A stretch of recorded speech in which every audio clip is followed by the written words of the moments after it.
Dobry? To co? Rozciągamy dziś naczepę pod śmigiełko. Zaczynamy od przełamania naczepy.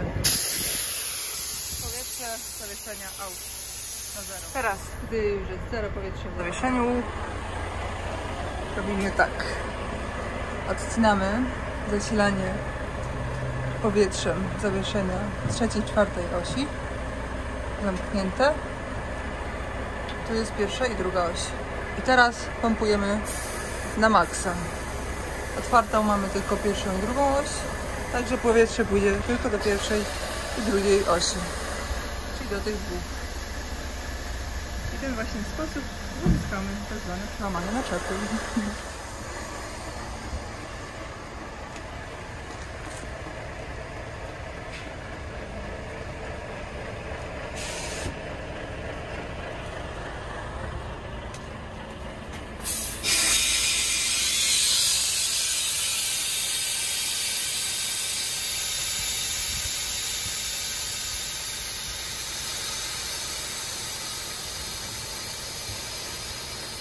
Teraz mamy powietrze tylko tu i tu.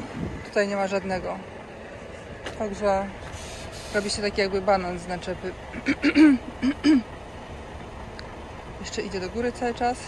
Także te dwie osie służą jako taki jakby balast.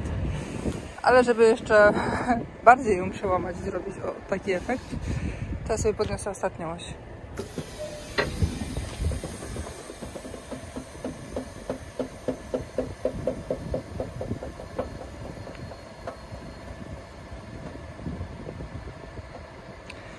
Teraz jak widzicie, stoję w mało sprzyjającym terenie, bo tam jest dołek. Ale zaraz sobie zrobię to inaczej. No i teraz, żeby się zacząć rozciągać, wystarczy otworzyć pierwszy siłownik od tunelu. To jest pierwszy i drugi zarazem. To jest trzeci. Tu jest zasilanie do trzeciego. Tu jest pierwszy siłownik. Później się przypina i otwiera ten. Siłownik jest po drugiej stronie. Tu jest tylko takie wyprowadzenie gniazdka. I tu jest wąż na awaryjne sytuacje. Tu jest noga służąca do jeszcze większego przełamywania naczepy. Sprawiania, że będzie szczelina pomiędzy tunelami wyciągania. No dobra, troszeczkę się cofnę, ale nie dużo w sumie. Tak, żeby te osie dwie, na których stoję, były właśnie na szczytowym momencie. Dobrze wygląda. Najgorzej właśnie, żeby nie były tutaj tylko w dołku. Wtedy tylko to, co zrobiłam, przełamałam, będzie zniszczone.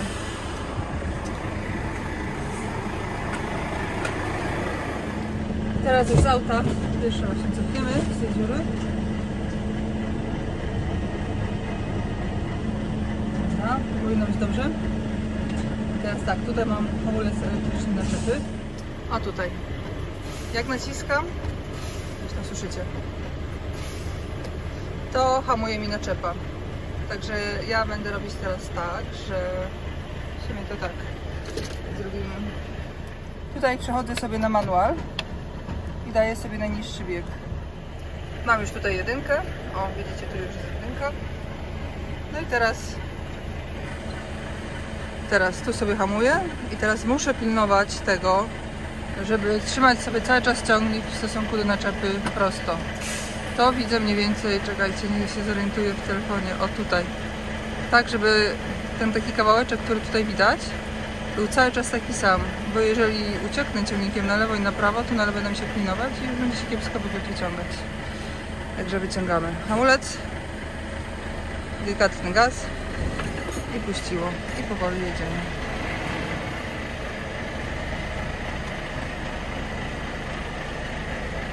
Siedem, 8, 9, 10. Teraz sobie liczę sekundy.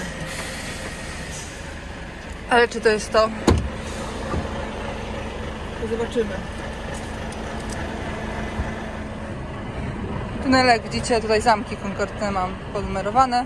8, 9. No i jest 9:30 i to mi starczy. Teraz zrobię tak. Ściągałam kolegę po drodze z toalety. I nie miałam rękawiczek, czyli rękawiczek i tak to jest. Dobra, czyli teraz tak, zamykamy zamek. Ten zamek jest teraz zamknięty. Widać to O tu, widzicie? Teraz musimy to tak wyciągnąć, żeby o ten element wskoczył na zamek 10.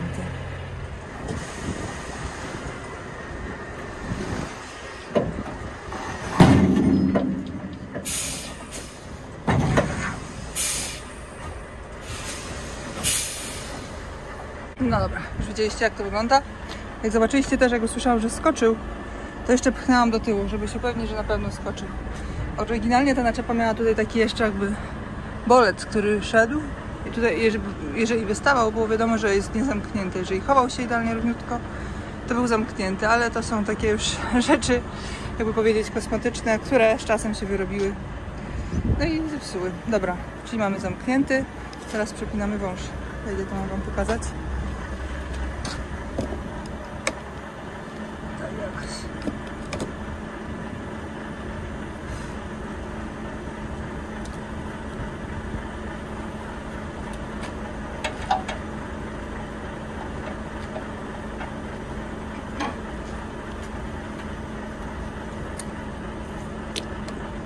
No dobra, widzicie? Teraz drugi siłownik jest już zasilany. To jest pierwszy, ten mamy zamknięty. Ten zamyka pierwszy tunel 10 metrów.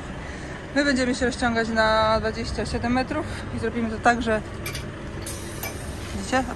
Ten sam jakby, no nie wiem jak to się nazywa, zabór, przycisk, ale już do drugiego i drugi tunel mamy po drugiej stronie. Także znaczy drugi siłownik, bo nie wiem co powiedziałam. Nie mamy szczeliny, chyba od razu sobie nogę wyciągniemy.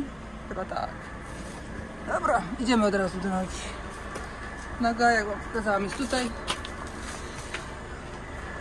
Generalnie drugi tunel jeszcze jestem w stanie wyciągnąć bez nogi, w takim neutralnym terenie, ale trzeci już raczej nie, także nie będę niszczyć opon, bo takie targanie na siłę w jedną, drugą niszczy opony, ściera.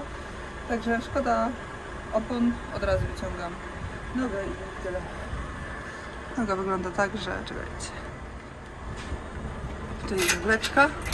Teraz musimy to wyciągnąć. Teraz jest pokazywałam, ale dobra, zobaczcie jakoś. Nie wiem, czy zobaczycie to, czy nie.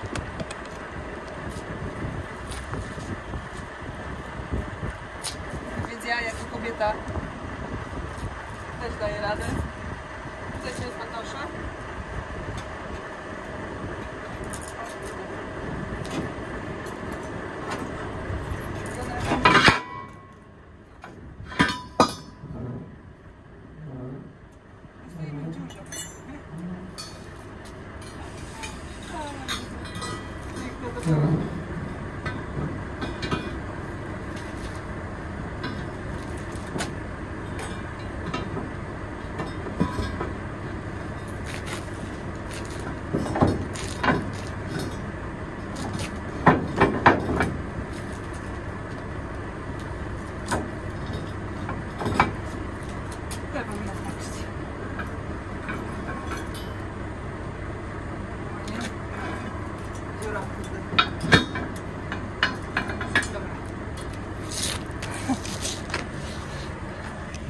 I teraz tak, no nic, zostańcie tutaj i zobaczycie, co się stanie, ale głównie chodzi o tą szczelinę. Teraz jeszcze jest minimalna, ale jest trochę już nierówna, widzicie? Tu jest większa od tej strony. W tym momencie jest to mało widoczne, ale to się będzie tylko jeszcze pogłębiać wraz z wysuwaniem tunela. Więc no nic, będziecie tutaj teraz.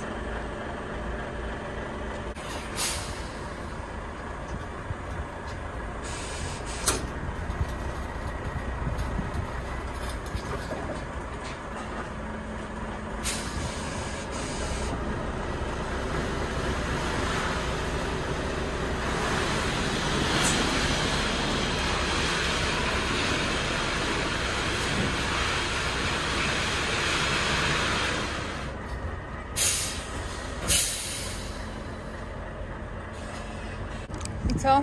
Jesteśmy na 8,5 na 9, ale popatrzcie, widzicie co zrobiłam? Trochę podjechałam, a w sumie już na piony już postawiłam, ale wcale nie musiałam tego robić na piony. Tyle ile potrzeba. Już jest całkowicie wyciągnięta, ale to przez to właśnie, że w dziurze stoję. Także minęliśmy 9 zamek, czy nie? Nie minęliśmy. Tu jest, ja widzę, że tu jest dosłownie 9 zamek. ale w sumie wiecie co? Zrobimy ten tunel na 9, a następny po prostu na 8.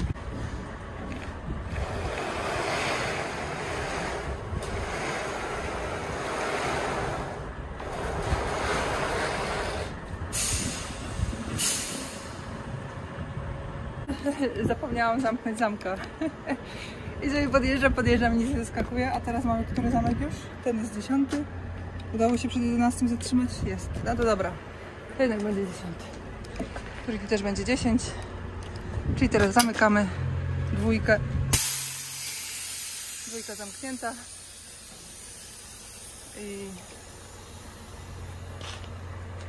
I teraz do tyłu. Czekaj, wam dam z tej strony.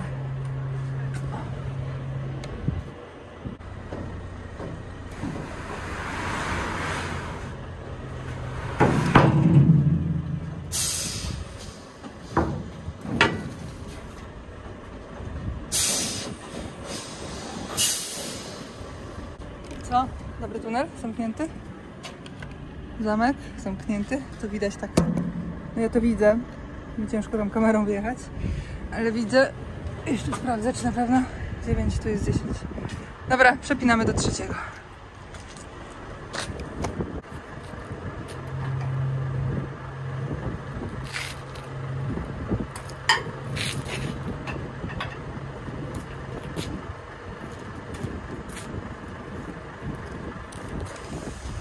Trzeci zasilony. Teraz puszczę tylko powietrze. No i dobra. I z trzecim widzicie, ta szczelina mi wystarczy cały czas. Może być trochę większa. Aczkolwiek jak jest za duża, to on też się będzie klinować. Też się go nie da wyszarpnąć. Teraz jest optymalnie. Także 7 metrów teraz.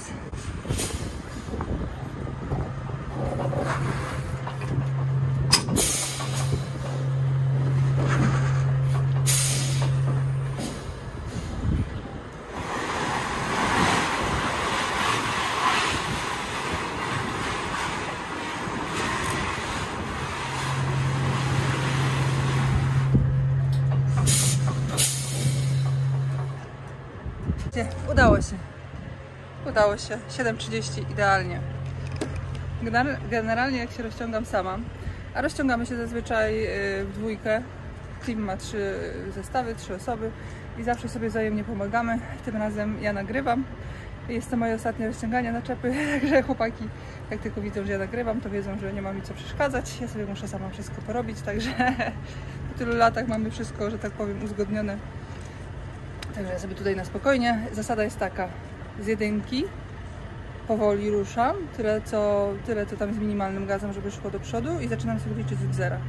0, 1, 2, 3, 4, bo ja oczywiście nie widzę tych zamków w lusterku i tylko na wyczucie sobie podciągam, a im lepiej trafię, tym mniej razy będę wychodzić z auta. Także jest to ważne, jeżeli się człowiek rozciąga sam. Jak widzieliście też jeszcze na początku próbowałam podciągnąć no i naczepa trzymała. Nie ma co się szarpać, tylko po prostu trzeba wbić wsteczny, troszeczkę cofnąć, tak żeby ten taki jakby no bolec od siłownika jakoś się zwolnił i wtedy do przodu i wtedy już normalnie idzie. Także zamykamy trójkę.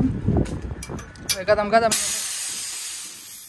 i mogę zapomnieć przy tym. No i wcofujemy teraz na zamek. Znowu.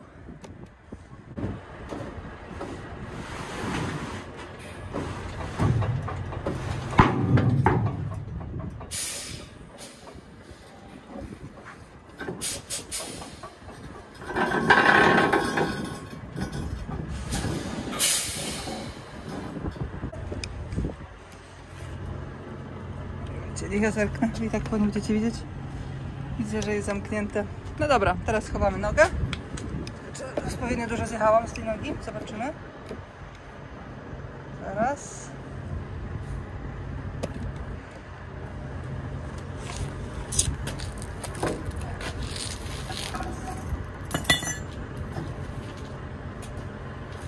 Oryginalnie jest też drugi bolec do tej nogi, ale nigdy nie używam, a dla mnie jako kobiecie jest to jeszcze więcej pracy i zawsze można zgubić, także drugi bolec po prostu sobie siedzi w skrzyni. Także ja podnoszę to tak. To jest oczywiście ciężkie. Sobie podnoszę. Wkładam pierwsze. ten otwór, ale tak minimalnie, dosłownie tyle, żeby ten kawałek szedł. Jak widzicie, ja sobie zawsze pomagam rękami, nogami, czy się tylko da i właśnie przez to zawsze jest ten cały brud. Poza ładną tą rozładunką, a teraz się wystarczy zamachnąć.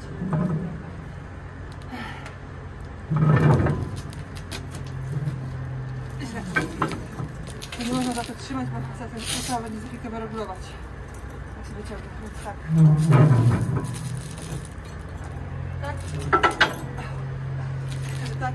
I tutaj właśnie. Czasami na ramieniu, jak jest za nisko, to muszę sobie rękę podłożyć.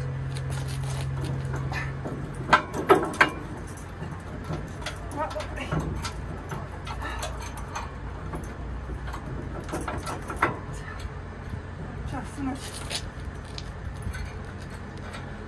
I tyle. Zabezpieczona. Noga zabezpieczona.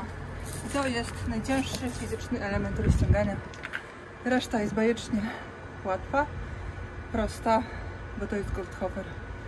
Goldhofer ma proste, sprawdzone, a zarazem innowacyjne i genialne rozwiązania. Nie ma nic lepszego na świecie niż Goldhofer, więc nie ma się co dziwić, że się tym świetnie operuje. Dobra, co Wam jeszcze mogę powiedzieć? Teraz na sam koniec. Oczywiście trzeba wypoziomować wszystko, więc tak. Tutaj pamiętacie? 3., 4. oś, powietrze, zawieszenie. I tutaj poziom całej naczepy. I teraz nam się już wszystko ładnie robi. Czyli z tej się poziomuje, bo w tej już mamy, a w tej teraz właśnie idzie powietrze. Ona dostała właśnie powietrza. Ta jest martwa, że tak powiem, bo ją podnieśliśmy, pamiętacie? Teraz właśnie też fajnie widać, jak to pracuje, jak się podniesie oś. W niektórych modelach śmigieł, jak mieliśmy właśnie stojaki, tak jakby na samym początku tej podłogi przed rozciągiem, i to powodowało, że ta naczepa się robiła taka banan, ale w drugą stronę, miała taki opadnięty brzuch jakby, to ja właśnie wtedy sobie mogę podnieść tą oś i to sprawia, że ta naczepa się tak bardziej stawała równa, poziomowała, więc teraz tak można pusto mało widać,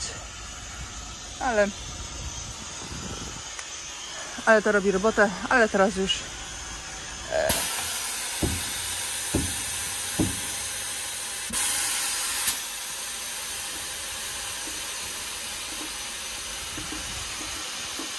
możemy ją zostawić na kołach. Teraz się wszystko wypoziomuje. Teraz jest widzicie maks.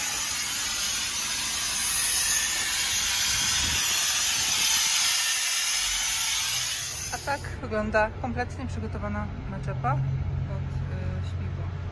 Stojak, czyli to odbezpieczony w 2 płaszczyznach, czyli jeździ sobie do przodu, do tyłu. Kołyska odbezpieczona, może się kołysać na boki.